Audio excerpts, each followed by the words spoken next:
Thank you so much. Thank you. Everybody, please have a seat. See, everybody's cheering because I've bought their books, I've seen their movies, I buy the records, so we're major contributors here. Well, hello, everybody, and welcome to the White House. Thank you for joining us to celebrate the recipients of the 2012, because I guess this is retrospective, National Medal of Arts and National Humanities medals. Now, one of the special privileges of this office is getting a chance to honor individuals who played an important role in my life, as well as in the nation's life. And that's what today is all about, celebrating some extraordinary men and women who've used their talents in the arts and the humanities to open up minds and nourish souls and help us understand what it means to be human and what it means to be an American.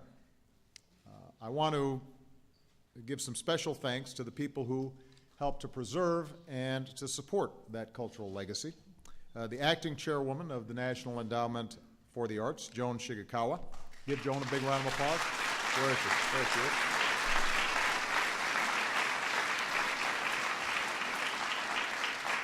And her predecessor, the irrepressible Rocco Landsman.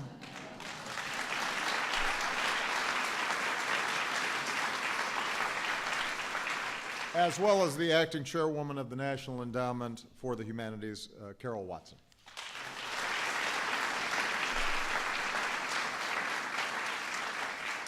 Both organizations do an incredible job lifting up some of today's best artists and scholars and helping to cultivate the next generation of talent and intellect. And I'd like to also acknowledge the co-chairs of the President's Committee on the Arts and Humanities, George Stevens Jr. Where's George? There he is. As well as Margot Lyon. Where's Margot? Good to see you. As well as members of Congress who are here today, all of whom support the arts. But we are primarily here to acknowledge these incredible individuals. And, frankly, this is just fun for me because I feel like I know y'all. Because I've enjoyed your performances. Your writings have fundamentally changed me. I think for the better, Marilyn, I believe that. At first glance, this is a pretty diverse group. We've got incredible singers and dancers, we have poets and producers, musicians, playwrights, scholars. They come from all across the country, all around the world, and yet for all their differences, today's honorees have one thing in common, and that is they are teachers. Whether they realize it or not. They've taught us about ourselves and about our world. American philosopher Will Durant once wrote that the aim of art is to represent not the outward appearance of things, but their inward significance. And that's an extraordinary skill, to tell the untold stories of history, to reveal the sculpture that's waiting there in a block of stone, to transform written music into song, to make it look like those planes in space are actually flying like they are.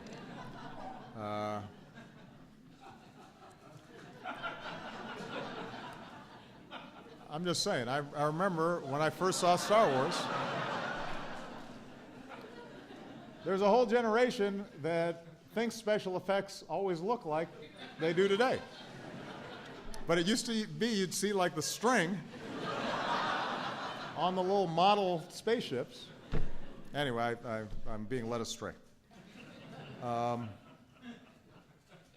Because the arts and the humanities aren't just a source of entertainment, they challenge us to think and to question and to discover, to seek that inward significance. And that helps us grow and to change and to reach new heights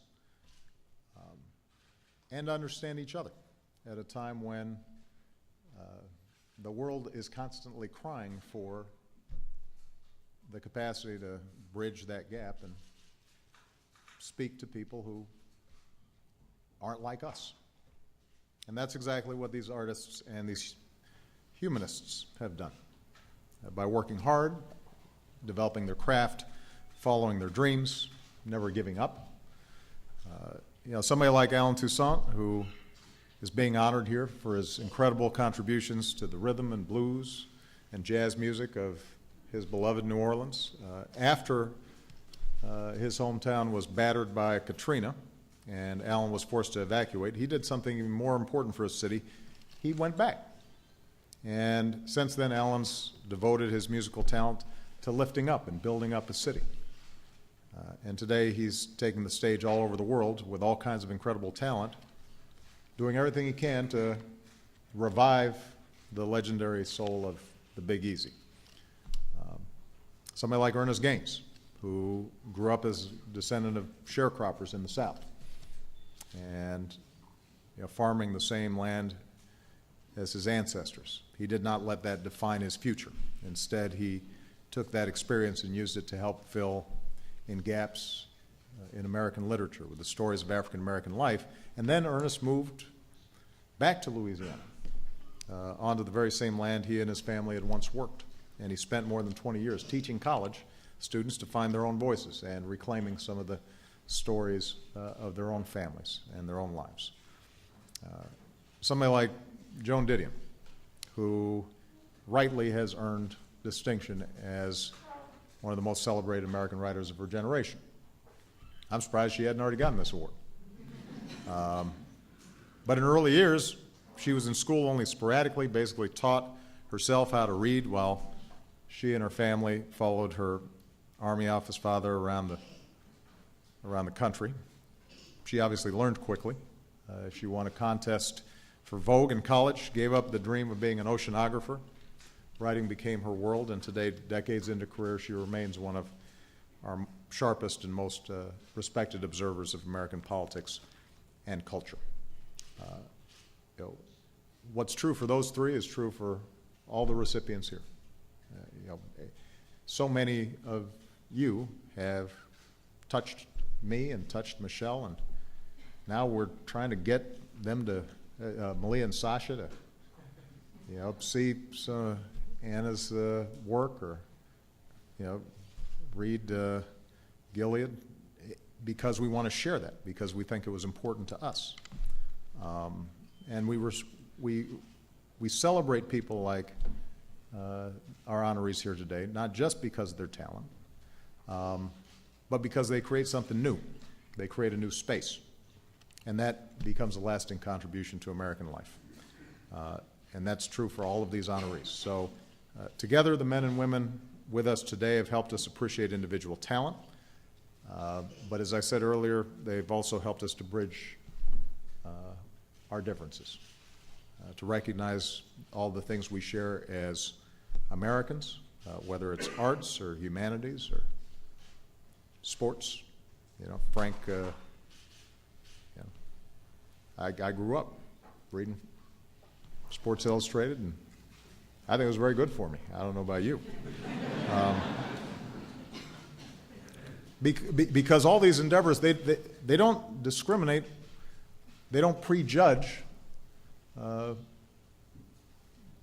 They speak to all of us equally if we're open to it. They're part of all of our common heritage. They convey all these distinct voices and emotions and stories, and that's us. That's who we are. So for more than 200 years, that culture has helped shape our views of democracy and freedom and tolerance and progress. Sometimes the observations or the incredible art or scholarship that's been done by these honorees are overlooked, but somewhere they're having an impact. And like Bobby Kennedy talked about, they create ripples of hope. They're like stones in a lake, and it emanates. And we never know exactly how or who will be touched by it. But it makes a difference, and it's made us better. And the work that we honor today, the lifetime achievement of these artists and these scholars reminds us that the human imagination is still the most powerful tool that we have as a people. That's why we celebrate their creativity and the fundamental optimism, the notion that if they work that hard, somebody will actually pay attention.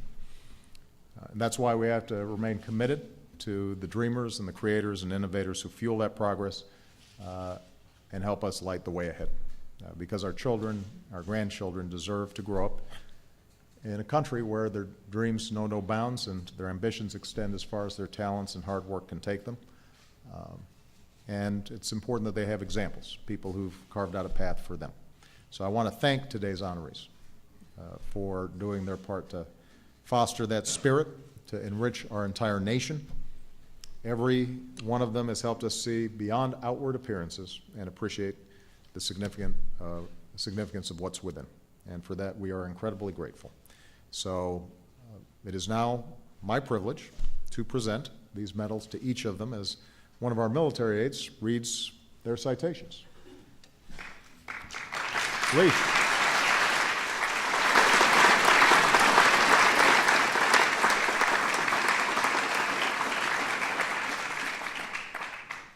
The National Medal of Arts recipients: Herb Alpert.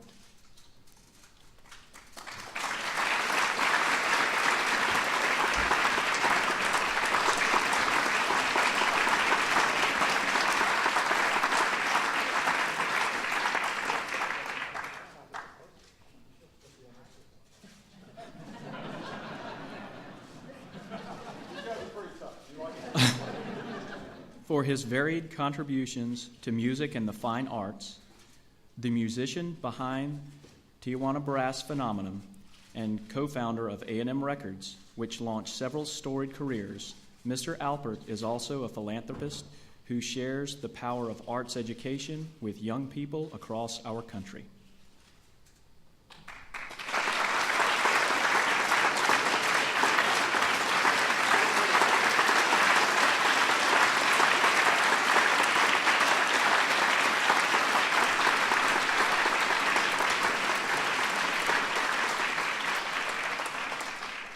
Lynn Arison.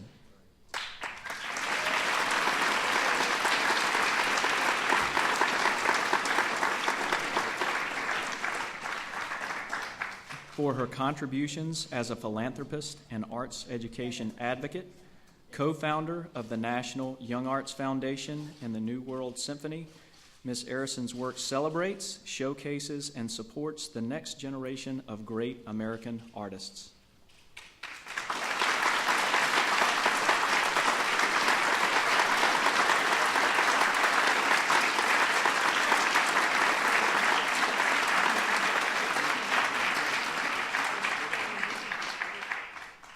Joan Myers Brown.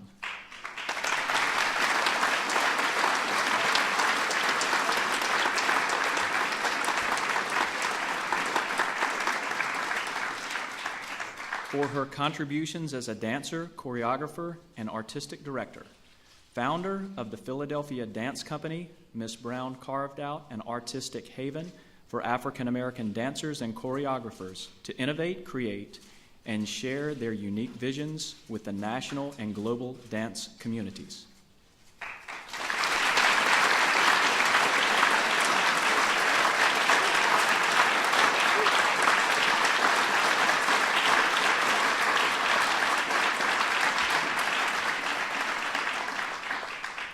Renee Fleming.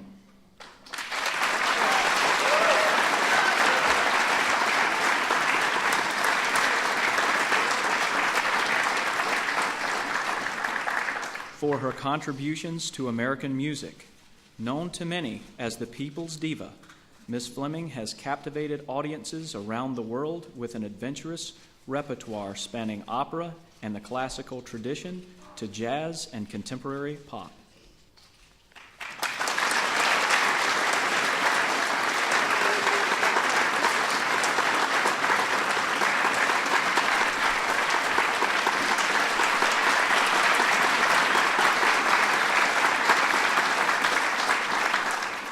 Ernest J. Gaines.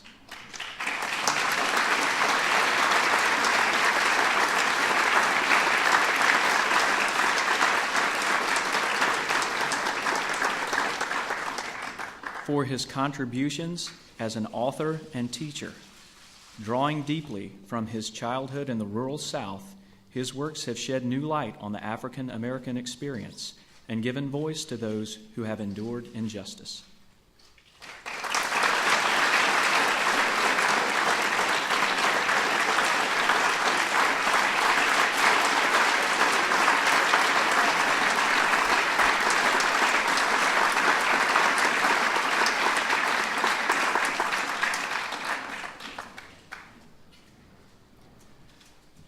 Ellsworth Kelly.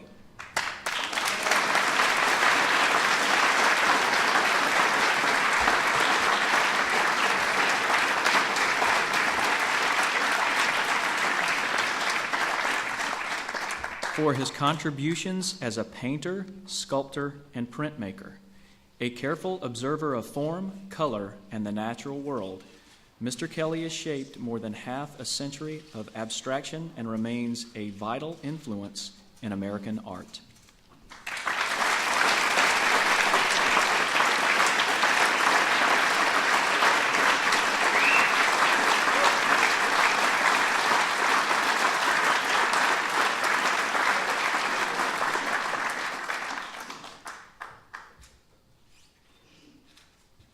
Tony Kushner.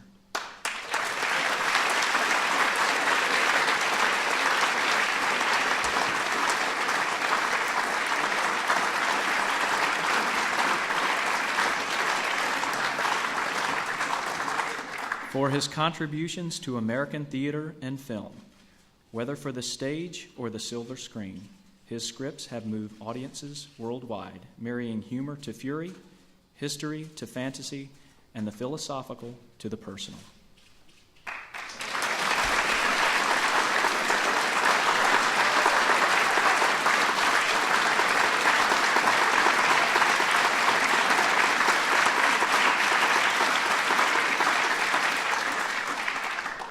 George Lucas.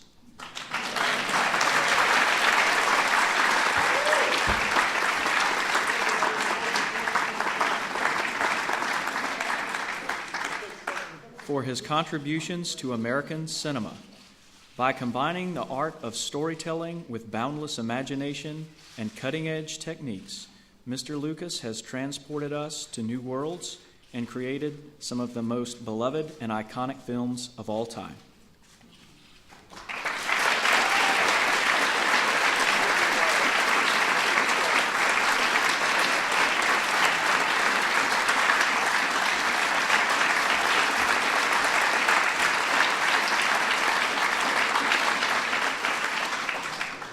Elaine May.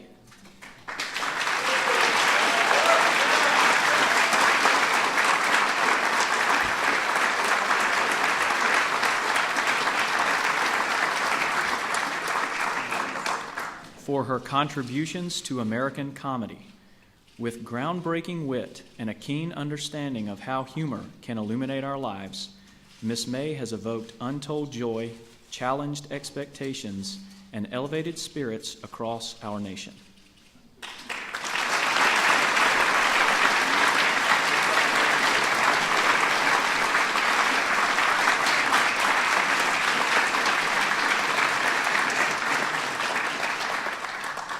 Laurie Olin.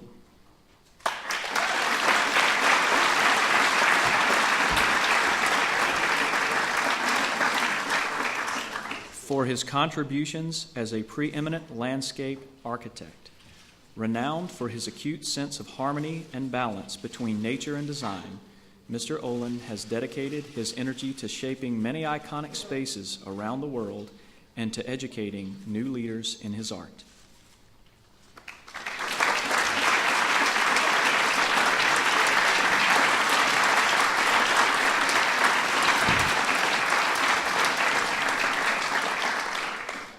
Alan Toussaint.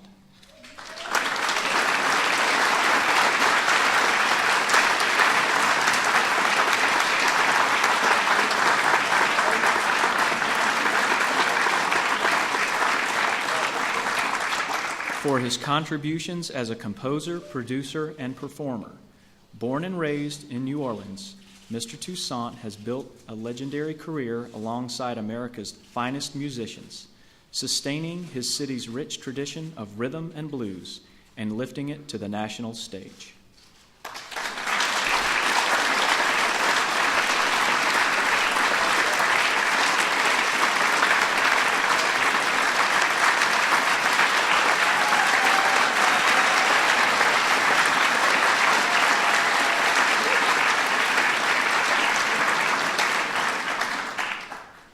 Accepting on behalf of Washington Performing Arts Society, Jenny Billfield.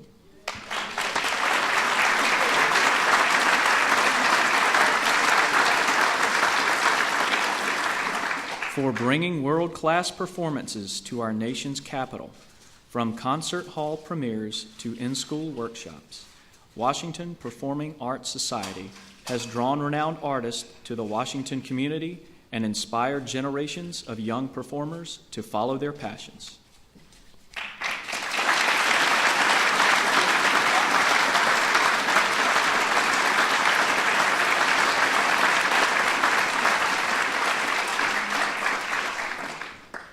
National Humanities Medal recipients: Edward L. Ayers.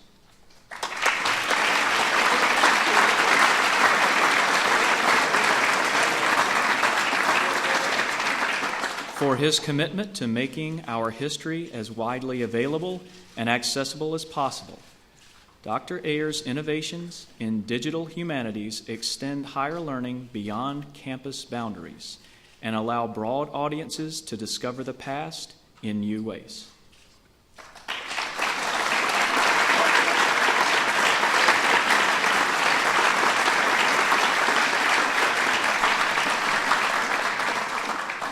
Accepting on behalf of William G. Bowen, David Bowen.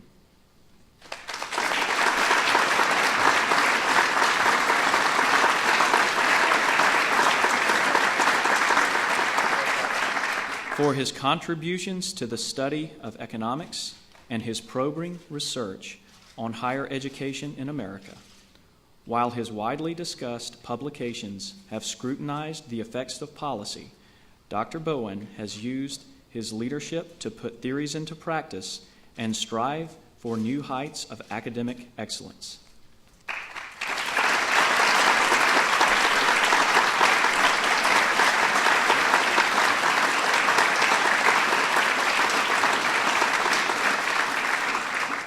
Jill Kerr Conway.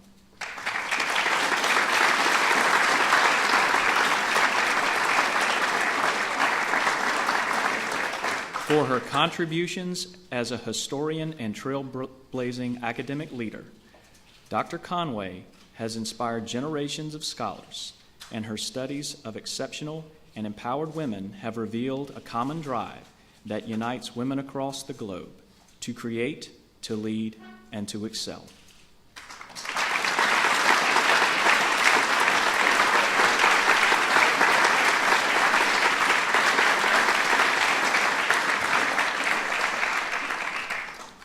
Natalie Zeman Davis.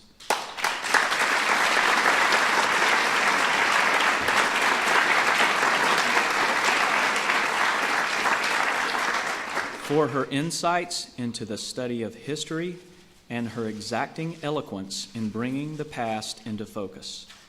With vivid description and exhaustive research, her works allow us to experience life through our ancestors' eyes and to engage truly with our history.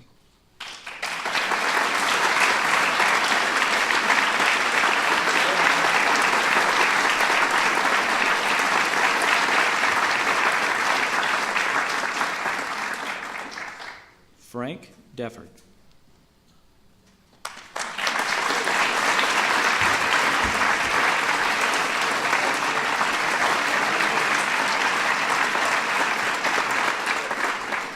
For transforming how we think about sports. A dedicated writer and storyteller, Mr. Defford has offered a consistent, compelling voice in print and on radio, reaching beyond scores and statistics to reveal the humanity woven into the games we love.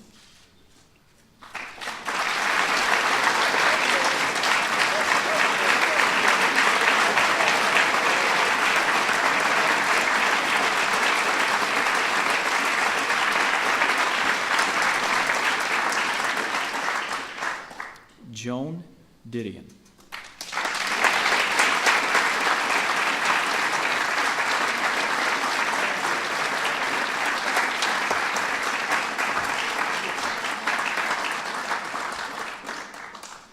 For her mastery of style in writing, exploring the culture around us and exposing the depths of sorrow, Miss Didion has produced works of startling honesty and fierce intellect, rendered personal stories universal, and illuminated the seemingly peripheral details that are central to our lives.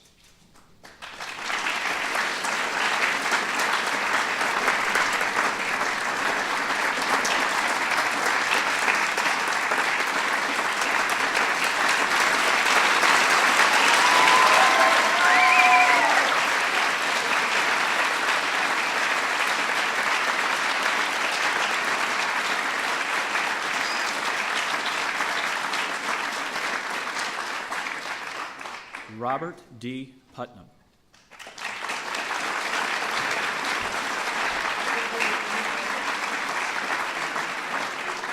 For deepening our understanding of community in America, examining how patterns of engagement divide and unite, Dr. Putnam's writing and research inspire us to improve institutions that make society worth living in, and his insights challenge us to be better citizens.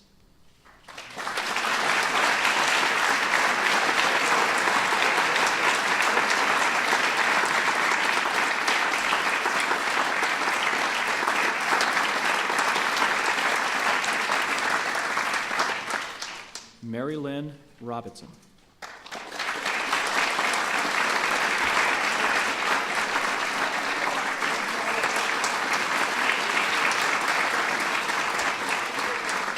For her grace and intelligence in writing, with moral strength and lyrical clarity, Dr. Robinson's novels and nonfiction have traced our ethical connections to people in our lives, explored the world we inhabit, and defined universal truths about what it means to be human.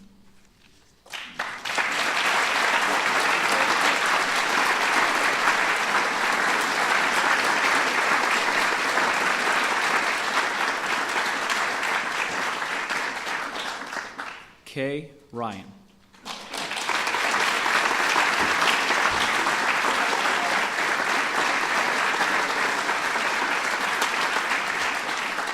For her contributions as a poet and educator, a former poet laureate of the United States, her witty and compact verse, infused with subtle wordplay, reminds us of the power of language to evoke wisdom from the ordinary.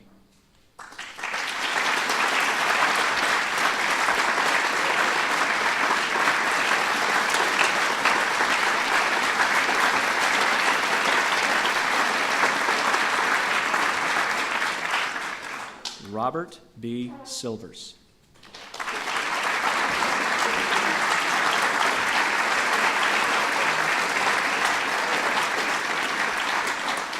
For offering critical perspectives on writing. As the editor and co-founder of the New York Review of Books, he has invigorated our literature with cultural and political commentary and elevated the book review to a literary art form.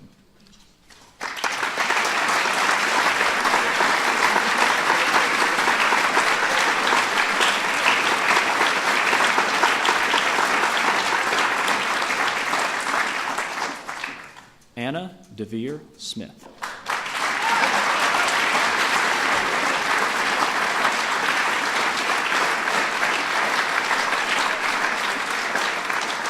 For her portrayal of authentic American voices through profound performances and plays that blend theater and journalism, she has informed our understanding of social issues and conveyed a range of disparate characters.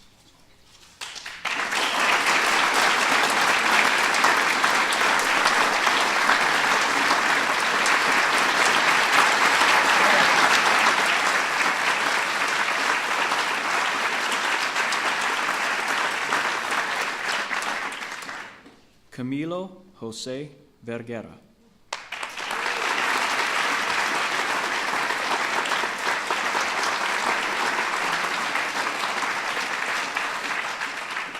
for his stark visual representation of American cities. By capturing images of urban settings over time, his sequences reflect the vibrant culture of our changing communities and document the enduring spirit that shines through decay.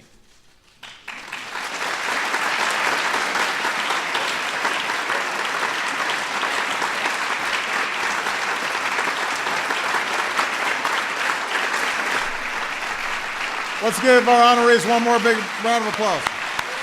Yay.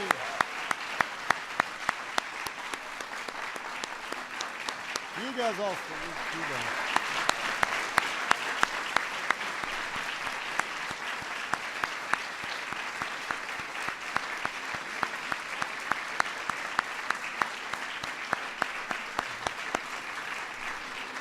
Well, I could not imagine a more deserving group of honorees. We are thrilled to have them here.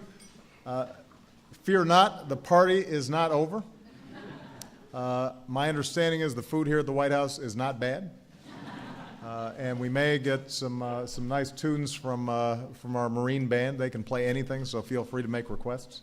But to all the honorees, thank you again for enriching our lives in so many different ways. We're going to have an opportunity to see you and your families and take some pictures with the honorees. In the meantime, enjoy the reception, and thank you all. I hope you've enjoyed it. Thank you.